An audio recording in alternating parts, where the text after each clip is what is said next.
Senhoras e senhores, sejam muito bem-vindos a esse canal, espero que os senhores estejam muito bem. Bom, há um tempo atrás me encaminharam duas respostas que o Ícaro de Carvalho deu a questões que eu trabalho muito aqui no canal.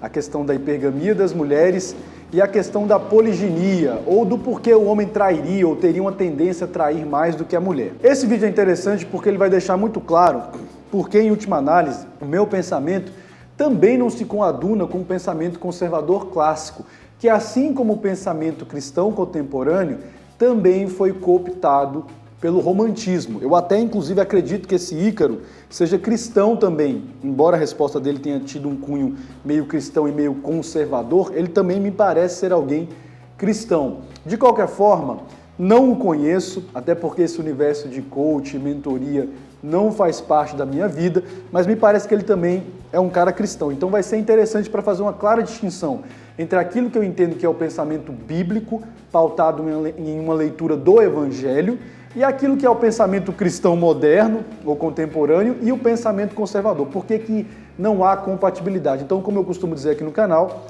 eu talvez seria um ultraconservador, mas não um conservador. Mas antes, quero te convidar, como sempre, a conhecer o nosso canal e considerar inscrever-se se você achar que isso possa ser útil à sua vida. Ao final, deixa aqui o seu comentário, o seu gostei, se possível. E quero divulgar também o canal do Mateus. É mais um canal que está falando sobre poliginia aqui na plataforma. Eu certamente fui um dos precursores nesse assunto aqui na plataforma, mas agora tem surgido outros canais também falando sobre esse assunto, então faço questão de divulgar para que nós levemos essa discussão adiante. E é um canal que aborda essa temática dentro de uma perspectiva bíblica, que é o que é o mais interessante dentro dessa questão toda. E eu vou falar um pouco sobre isso aqui. O Ícaro então respondeu sobre basicamente esses dois assuntos, hipergamia e poliginia.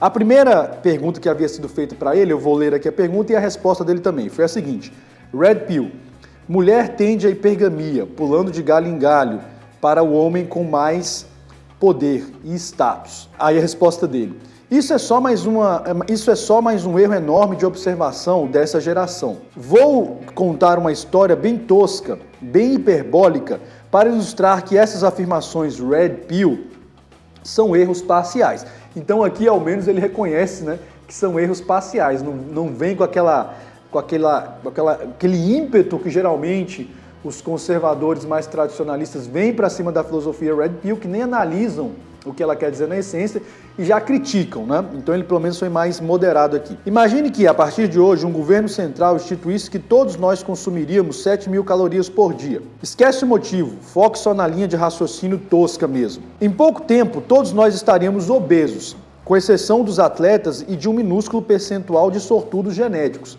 Vamos ignorar essas exceções também. Se um observador externo chegasse à Terra e nos visse desse jeito, logo concluiria: humanos são, por natureza, sedentários, gordos, flácidos, vivem em torno de 50 anos. Problemas coronários e diabetes são o estado natural dessa espécie. Mas aí é que tá. Esse estado não é natural, é o impingido.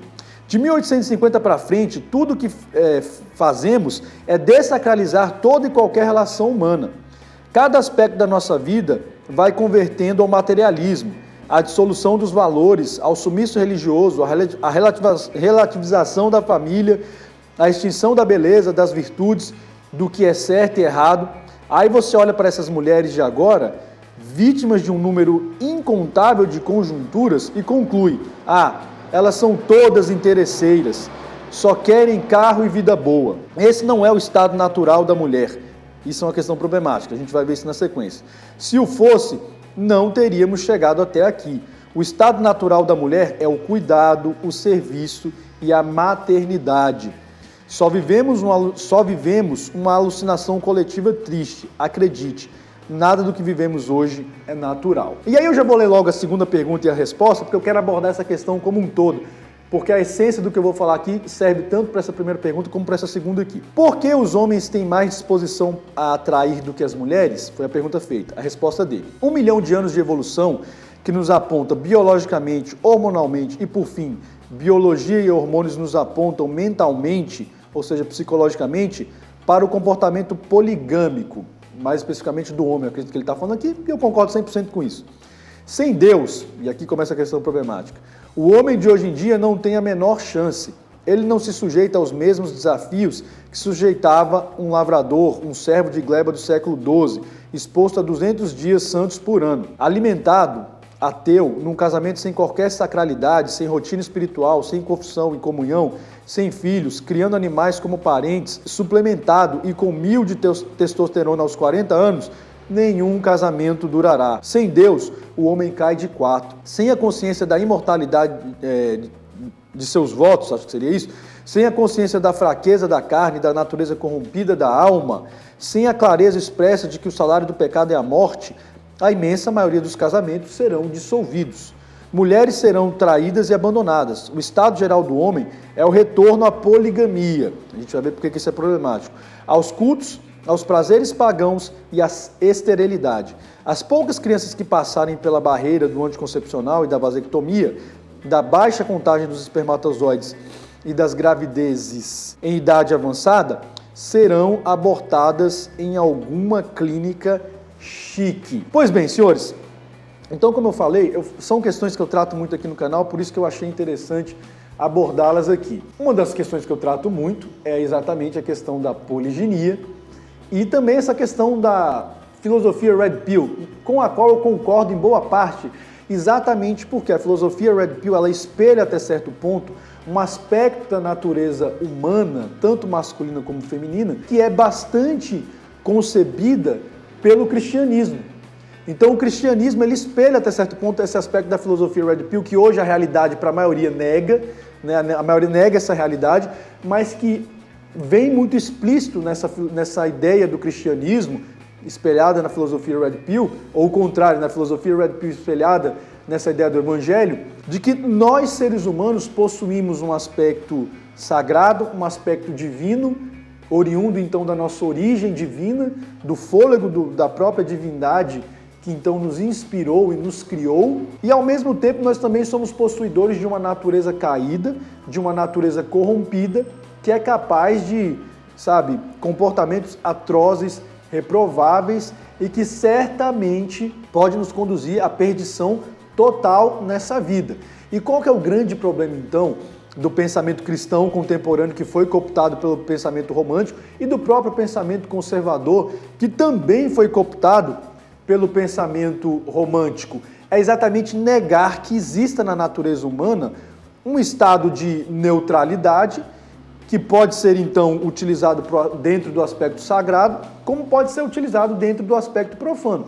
Então, veja, dentro dessas respostas do Ícaro, tanto no que diz respeito à hipergamia das mulheres, quanto à questão da poliginia, ele já aborda a questão de um ponto de vista negativo, ignorando que, até certo ponto, essas duas coisas fazem parte da natureza humana e poderiam ser utilizadas de uma forma positiva como de uma forma negativa. Por exemplo, a hipergamia das mulheres. Eu sempre disse isso aqui no canal. É algo que, em princípio, é absolutamente natural, que é inata. O comportamento das mulheres, a psicologia, a biologia, a fisiologia das mulheres, porque as mulheres, afinal de contas, historicamente, ao longo da nossa existência humana aqui, pelo menos nesse período atual no qual nós vivemos, elas sempre estiveram sujeitas a um risco muito maior de envolvimento do que os homens, pela questão da gravidez, pela questão da própria fragilidade física, pela maior exposição às intempéries, aos perigos. Então é natural que elas desenvolvessem um mecanismo de seleção para que elas pudessem buscar a sobrevivência da própria espécie até certo ponto. Então a hipergamia, inclusive, tem esse aspecto positivo de fazer com que a mulher busque aquele que seria o melhor parceiro ou o melhor macho da espécie para a nossa própria sobrevivência enquanto espécie, né, para o nosso próprio desenvolvimento. Então isso seria um aspecto positivo. Não há nada de negativo aqui. Agora, quando é que a hipergamia torna-se algo extremamente destrutivo? Quando ela se torna algo extremamente negativo? Exatamente quando o aspecto profano, o aspecto caído, o aspecto então pós-edênico da mulher assume o controle desse comportamento e as mulheres hoje vivem de forma completamente desequilibrada, completamente deslocada, sem essa capacidade sim de ter o cuidado, de ter a dedicação que faz parte também da natureza feminina.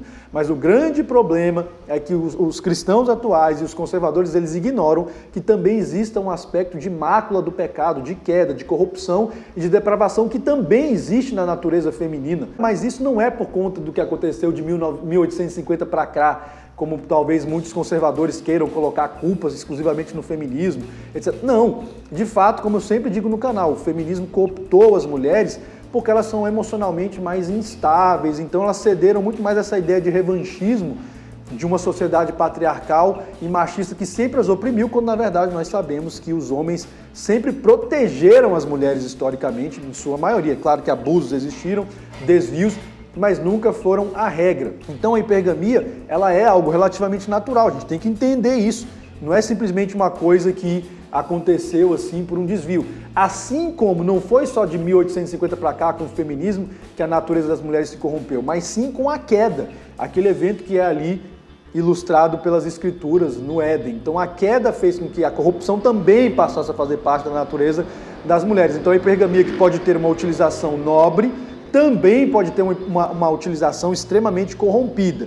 E é isso que muitas vezes os conservadores não entendem, né? Eles querem ter só ali uma visão romântica, uma visão sagrada das mulheres, que é típica do romantismo e também do conservadorismo. O mesmo vale para a questão da poliginia masculina. Veja, a poliginia é algo extremamente natural e até certo ponto útil para a nossa espécie, quando nós vivíamos ali num período em que a própria Bíblia diz: crescei e multiplicai. O homem, com a sua capacidade então de fecundar mais de uma mulher ao mesmo tempo, ele vem com essa necessidade, com essa tendência a sim se relacionar com mais de uma mulher. Isso é absolutamente natural e também faz parte da natureza do macho da espécie. Não há nenhum problema nisso aqui, isso é algo neutro. O problema da resposta do Ícaro, por exemplo, é que ela já parte de um pressuposto de que isso é um estado de depravação, que isso é um estado de afastamento de Deus. Isso não é verdade.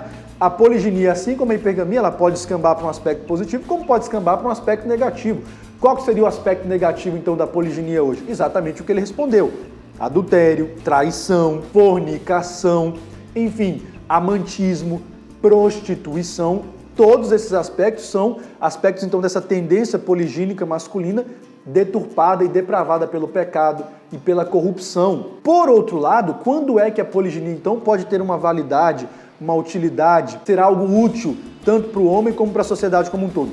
Quando nós vivemos em uma sociedade onde, por exemplo, o homem pode desposar mais de uma mulher. Não tem nenhum problema nisso. O grande problema é que hoje os conservadores e os cristãos, eles querem justificar a sociedade monogâmica como se ela fizesse parte, então, daqueles propósitos de Deus, daqueles propósitos bíblicos do Evangelho, quando uma coisa não tem absolutamente nada a ver com a outra. E aí eles caem nesse erro de achar que a poliginia, que poderia ser utilizada de forma saudável, eles então tendem a negativá-la de qualquer maneira, não porque é errado, porque não foi o propósito inicial de Deus, etc., como eu costumo refutar bastante aqui no canal. Então percebam que o pensamento conservador, assim como o pensamento cristão contemporâneo, é um pensamento equivocado, porque ele é um pensamento romântico, inspirado em Roma, que não por acaso, por exemplo, era uma sociedade monogâmica. Roma e Grécia foram então as civilizações que influenciaram a monogamia na nossa civilização. Não foi o judaísmo, não foi o cristianismo, não é a doutrina bíblica monogâmica. Mas enfim, as pessoas tendem a não entender isso, mas isso deixa muito claro do porquê. Então, o meu pensamento não pode ser considerado um pensamento conservador e nem um pensamento cristão contemporâneo, porque, repito, é um pensamento que muitas vezes reflete ainda um pensamento romântico que é incompatível com aquela perspectiva do Evangelho, de que nós somos sim seres criados à imagem e semelhança do Criador e que nós podemos sim atingir a estatura do varão perfeito que é Cristo, mas ao mesmo tempo nós somos seres extremamente corrompidos e que dependemos da graça de Deus para nos libertar então da escravidão que essa depravação concebida na nossa natureza, então no estado atual, nos traz. Lembrando-se sempre de uma coisa, senhores: o movimento de uma única peça pode definir um jogo inteiro. Até a próxima e que Deus nos abençoe.